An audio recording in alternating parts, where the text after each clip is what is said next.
I need to ask you about Doria's ingestion of drugs while she was pregnant with Meghan.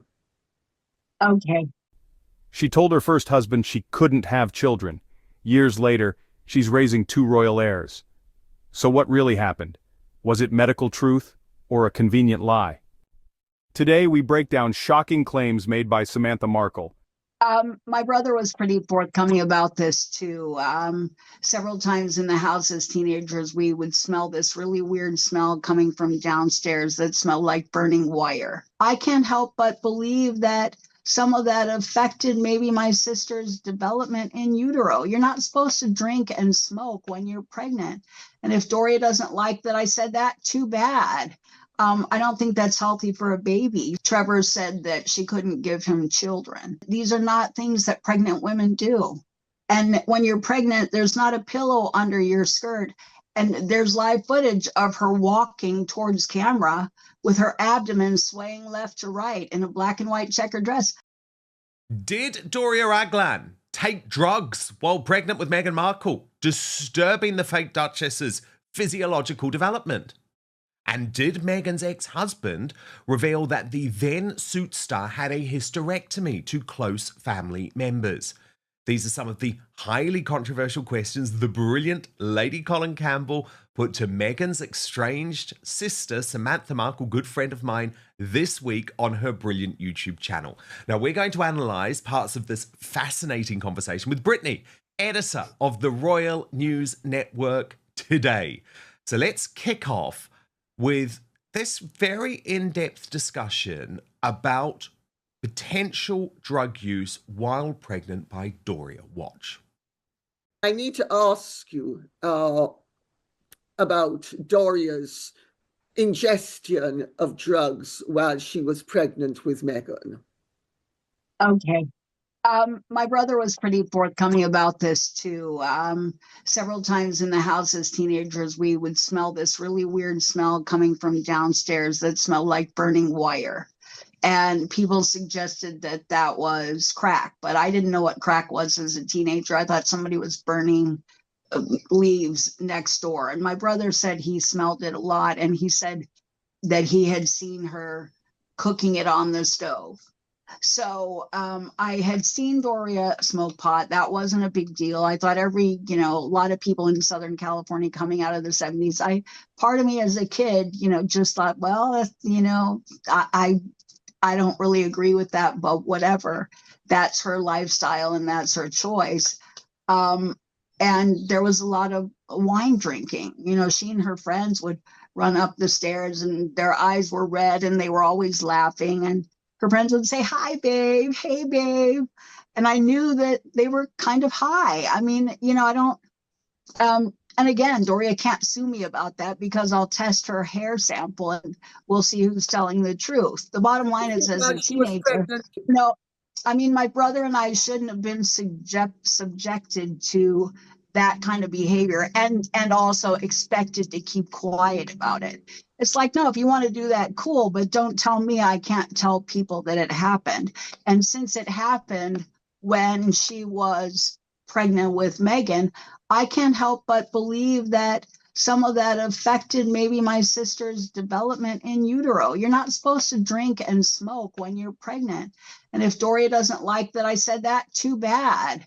I don't think that's healthy for a baby. So sadly, I think that may be a factor with some of what Dr. Carol Lieberman calls malignant narcissism. When a baby's brain is developing in utero, you don't want to ingest substances that affect that neuronal development, the cerebral development, because it can have short and long-term effects. So I believe there's something to it. And I don't think I'm wrong. I don't know for sure. I don't know exactly what substance caused that. Meghan's estranged sister, who says Meghan may have manipulated her way out of her first marriage. Allegations of deceit, secrecy, and royal reinvention are exploding once again. And we're asking the hard questions. Stay with us. This is the story Meghan never wanted out. But, everybody knows that she likes marijuana. The other stuff, I don't know about that. Tom witnessed it. I smelled some weird things in the house coming from downstairs in the recreation room that smelled like burning wire. I can't pinpoint it, but whatever it was, you don't ingest substances when you are pregnant. You don't drink alcohol when you are pregnant. So That's very interesting. yeah. Because people who are on the fetal alcohol spectrum, as opposed to the syndrome, usually have little or no conscience and little or no empathy. And they're usually very self-centered and very hostile. And they have tremendous hatreds that come out of nowhere, and often focusing on parents, siblings, and partners. So, Brittany, it's interesting, isn't it? Do you think that potentially there is a connection to Meghan's very malignant narcissism today with her upbringing? I mean, in terms of her like actual upbringing, yes. What they were speculating on, it's neither here nor there. We would never probably actually be able to know.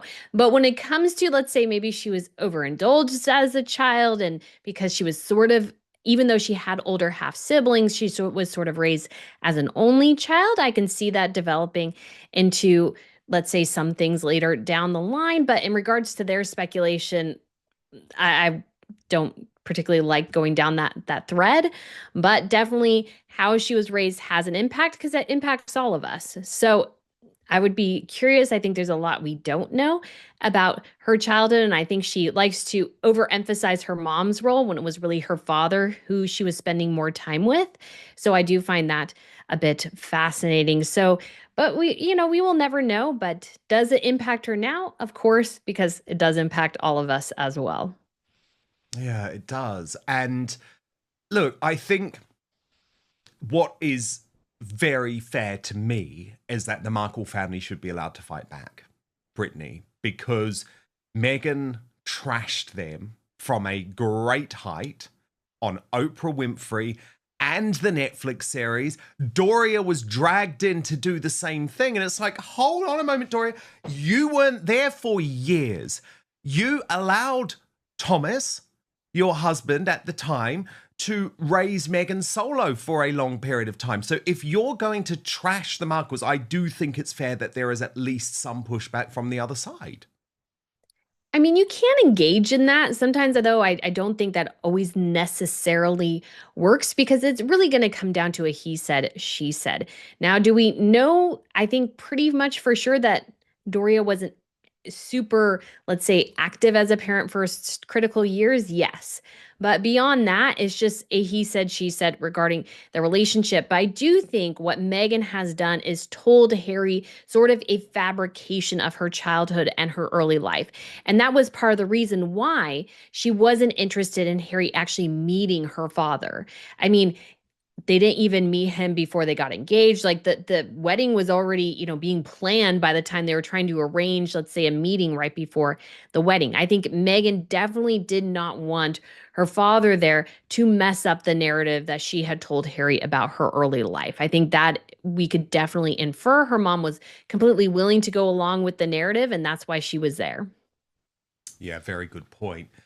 Then Lady Colin Campbell asked Samantha Markle about the hysterectomy rumour. Now, this has spawned really from Thomas Markle Jr., based on a conversation he claims to have with Trevor Engelson's Meghan's first husband, suggesting that she had previously had this operation, which would mean, of course, that she was unable to give birth to a child herself. Watch this.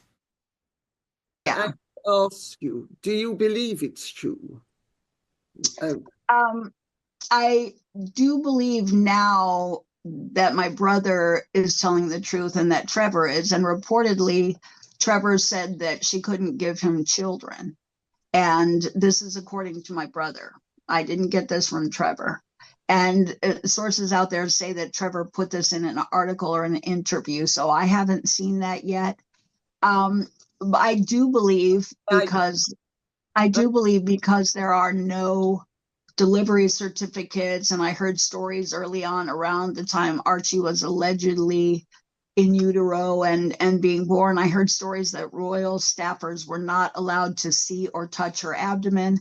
That, and what really got me was the idea that a royal physician was not allowed to examine her womb.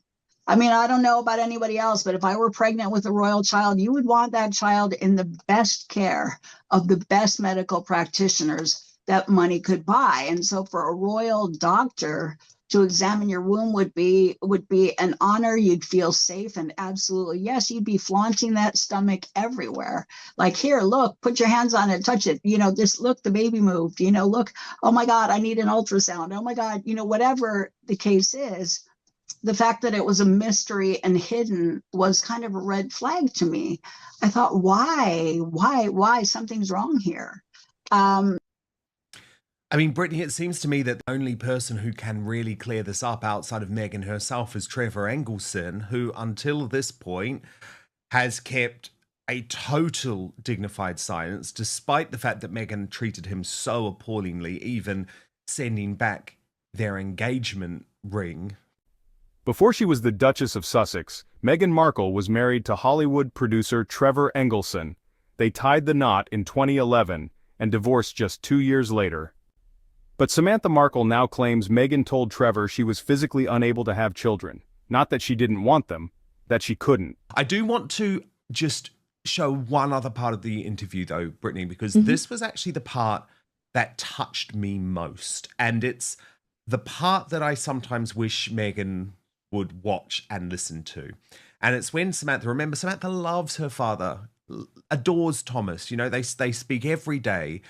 And she's just very blunt about the fact that he's not going to be around for much longer, and probably King Charles won't be either. And there are huge consequences to that. Watch.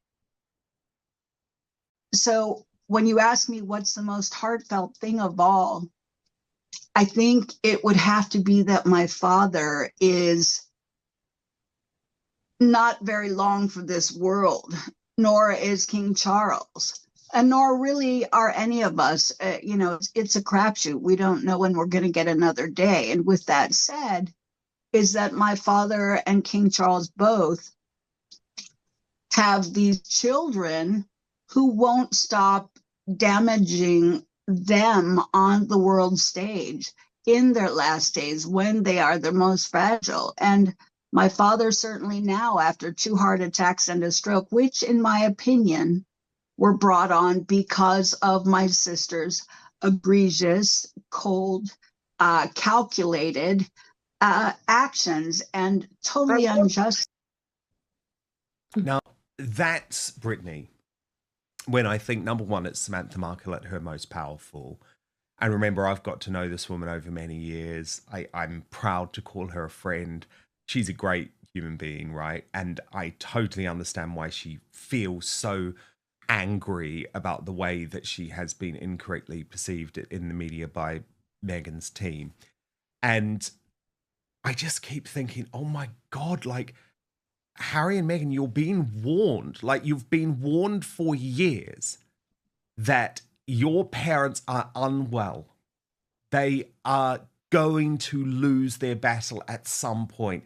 And not only are you trying to actually make their final days on earth as difficult and as twisted and as miserable as possible, not only are you trying to deny them access to their grandchildren, you're actually not even prepared to countenance the possibility of a reunion or of sorting this out. And I just think that says so much about them. It really does. And what's surprising, at least, and very tragic, you could say, for Harry, is that he's experienced this before with his mom. That I believe it was he refused to take a call with her, and that was going to be their final call, and she passed away. And so you never know our days are all numbered. And so we never know when our time is going to come. And we know at this point, both Thomas Markle and King Charles are dealing with health issues, which could have a limit on their life. And so why waste time, throwing barbs and not making these reconciliation efforts? But it's become especially so apparent for Harry is that he just thinks he's been wronged in this entire scenario. And he's become, I think, very bitter and very angry. And at the end of the day, he's the one who's going to suffer. Him and his children are going to be the ones who are going to suffer. I mean, showing the picture of Pope Francis. I mean, he came out yesterday on Easter for the service there at the Basilica and then passed away this morning. So you never know. You think somebody's doing good and then things surprise you. And so Meghan and Harry really do need to make efforts at this point to make sure their children have a relationship with Charles, with Thomas, and especially when it comes to those precious titles they are clinging to desperately, the fewer inroads they make with his family, the more likely those titles are going to go away. And so Harry and Meghan, like if they care about the future of their family, I think they really need to, just for even reconciling their own public image, making inroads with their family members would do them a world of good. Fast forward to today, Meghan has 2 children with Prince Harry, so what gives?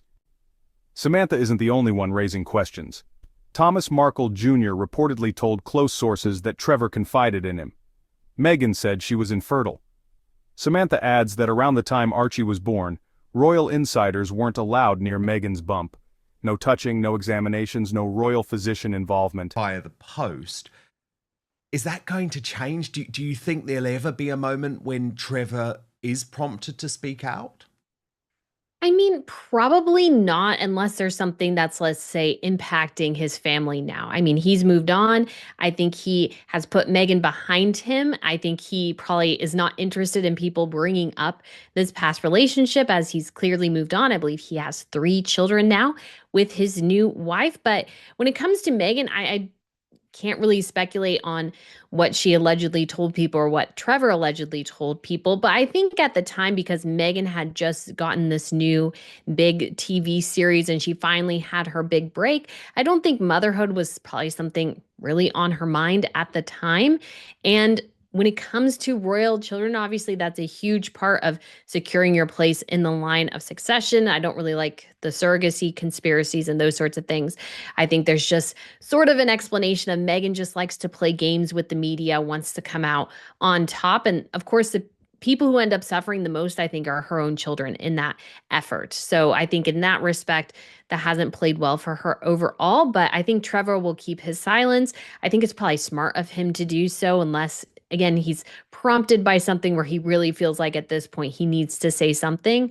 But I think he's put this relationship, Meghan's relationship with him, in his rearview mirror and just doesn't really care. I'm just looking at those photos, Brittany, and I'm just so delighted for him because he must have been so devastated at the time with the way that he was treated. But actually, he dodged a bullet. He has his dignity. He has a lovely family. He has a wife who seems to love him for who he is, and he's still working in the industry. And I think, oh my goodness, he dodged a bullet. Now, unlike you, Brittany, Samantha really was prepared to go there when it came to the surrogacy rumors in this interview. Watch. She also clutched her belly at all times, which of course have ensured that nobody could touch her stomach or feel what was going on behind the hands that were shielding the belly. So if anybody had made a move to touch the belly, they would never have reached it because the hands were always there. So, well, I mean, I think too, Getty Images are very reputable as a photographic agency. And so I was seeing all of these pictures of this alleged moon bump and pillows dropping underneath the skirt and hoses hanging out of the skirt, and heard about the Mayhew Clinic and saw pictures of her bending down allegedly at 8 months with her knees all the way to her chest in high heels. Now, I don't know. I watched obstetricians and gynecologists say, at 8 months, You can't bring your knees all the way to your chest, and certainly not in high heels. And I know when I was pregnant, you wouldn't bring your knees to your chest because, first of all, you'd be worried about hurting the baby and falling backwards.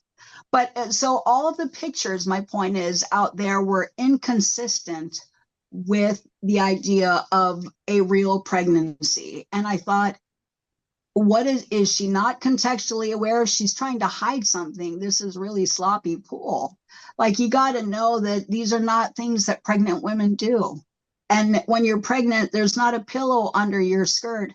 And there's live footage of her walking towards camera with her abdomen swaying left to right in a black and white checkered dress.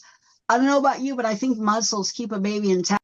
She suggests the secrecy wasn't royal protocol, it was hiding something. Could this explain the fast divorce? And is Meghan's silence now a sign of truth? Or guilt? Samantha Markle's accusations strike at the heart of Meghan's carefully curated image. Was Trevor Engelson misled? What Samantha is calling for now is for Meghan to produce proof which she thinks would make this all go away. I'll come to you after this, Brittany, but let's just watch this. Silence everybody and just produce a DNA sample or proof of delivery. Like, I mean, if you had those things, it would be very easy just to put them out there and say, this is what happened. You know, this is what it is. And so, you know, if they don't like it, why don't they just satisfy the curiosity and the controversy? I mean, let's be clear about the fact you're dealing with two people who are very disturbed, both of whose mothers had issues that could have impacted upon their fetuses. And so we could actually be looking at two people who have been damaged in utero, and which would mean that we need to have to be aware of what has happened and why it has happened, and which in a funny sort of way would cut them some slack and give them some latitude, and would also bring this awful scenario to something of a halt because at the moment everything is so destructive and unintelligible. But I mean, there's Harry and Meghan could easily have cleared up the mystery with those children, but they have elected not to, which in my view is also very damaging of the children's interests, but it's also damaging to the prestige of the royal family. It is. And shouldn't the royal family ask for this evidence, Brittany? I mean, it's not a bit like when Donald Trump was questioning the birth origin of Barack Obama and was just like, just clear it up. Release the birth certificate to prove that you're born in the United States, that you're born in Hawaii, and then you can be president. And it feels like what we're saying is, let us see the proof that Prince Archie and Lilibet are legally allowed to be in the line of succession. I mean, morally, I don't think they should be in the line of succession at all, given they're being raised in California and given they're currently being literally denied access to the king and the future king. That's a whole other story. That's a moral question. But a legal question is, we just need to see the proof that they are allowed to be in the line of succession. Because right now they're pretty high up in the line of succession. That's my concern. They are. And I think this is something that the government should definitely take up. Yes. I think it's sort of ridiculous that children being raised outside the country are that high up in the line of succession. You know, other countries have stipulations against that. Sweden is a great example. And I think it's something Britain should definitely adopt for the future. But when it comes to this whole question of what proof, I mean, I don't know what proof would satisfy everyone, because I'm sure there'll be people who still, you know, we had the moon landing and people still believe that didn't happen. So I'm not sure at this point what totally would satisfy people in terms of proof. And I think people would still believe the other way. But at the end of the day, regardless of where the truth lies, the ones who are suffering the most are their own children. I think Harry and Meghan, particularly Meghan, wanted to play games, didn't like the media, didn't like the palace, wanted to kind of have this subterfuge type thing and running to, lying to the press and all these sorts of things. And at the end of the day, I think the children are the one who are suffering here. And I think some of the speculation is maybe a bit, quite frankly, silly, but I understand the seriousness behind it. And I figure as well, Harry and Meghan might just be like, well, this is silly and ridiculous. We don't even want to dignify this with a response. And I imagine that's where they're at. And I mean, people have called for a DNA test for Harry for many years too, when it comes to James Hewitt. They've always refused that. Mhm. I Yep. mean, so I just don't see this going anywhere. for me, I look at it, Brittany, and I think if they hadn't been so clearly misleading around the birth of Archie at the time, when they were within the palace, then maybe I could give them a pass.